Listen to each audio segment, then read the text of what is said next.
नमस्कार दोस्तों, आज हम बात करेंगे एमडीएच कंपनी के मालिक धर्मपाल गुलाटी जी के बारे में।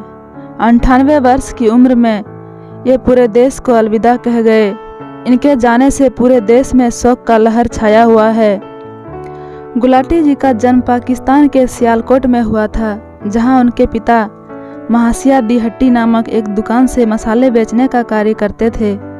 वह आर्य समाज के बहुत बड़े अनुयायी थे। 10 वर्ष की उम्र में उन्होंने अपनी स्कूली शिक्षा छोड़ दी जब वह 5वीं कक्षा में थे और अपने पिता की दुकान पर कार्य करना शुरू कर दिया। 7 सितंबर 1947 को वह भारत पाक विभाजन के बाद अपने परिवार के साथ पाकिस्तान से दिल्ली भारत लौट आए। उसके बाद वह दिल्ली के करोल बाग में अपनी भतीजी के घर पर रहने लगे, जहां पानी बिजली की आपूर्ति नहीं थी। जब वह दिल्ली आए तब उनके पिता ने उन्हें 1500 दिए थे, जिसमें से धर्मपाल गुलाटी ने 650 का तांगा खरीद लिया और कनॉट प्लेस से करोल बाग तक यात्रियों से 2 आने लेते थे। उन्हें अपनी आजीविका के लिए पर्याप्त रूप से साबित नहीं होने के कारण अक्सर अपमानित होना पड़ता था, इसलिए उन्होंने अपनी तांगा को बेच दिया और अजमल खान सड़क के किनारे एक छोटी सी दुकान बनाई और अपने परिवार का पुराना कारोबार मसालों को बेचना शुरू किया।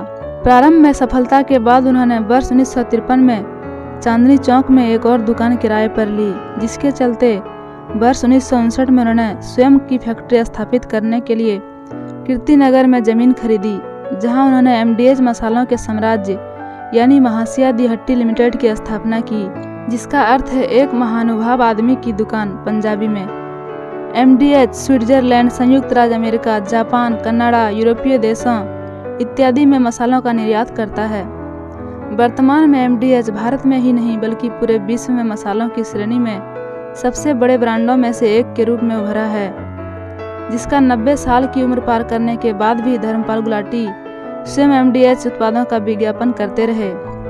एमडीएच 50 से भी अधिक विभिन्न उत्पादों को बेचता है। उनके द्वारा महाशय चुन्नी लाल चैरिटेबल ट्रस्ट शुरू की गई थी, जिसके अंतर्गत 250 बिस्तरों वाला अस्पताल और झोपड़पट्टी के निवासियों के लिए एक मोबाइल अस्पताल चलाया जा रहा है। इसके अलावा ट्रस्ट दिल्ली में 4 स्कूल भी चलाता है। इस ट्रस्ट के द्वारा वित्तीय सहायता भी सामाजिक संगठनों को दी जाती है। एमडीएच संदेश पत्रिका भी चलाता है, जो भारत के पारंपरिक पारिवारिक मूल्यों को प्रदर्शित करता है। गुलाटी जी का 3 दिसंबर 2020 को हृदय गति रुक जाने के कारण निधन हो गया।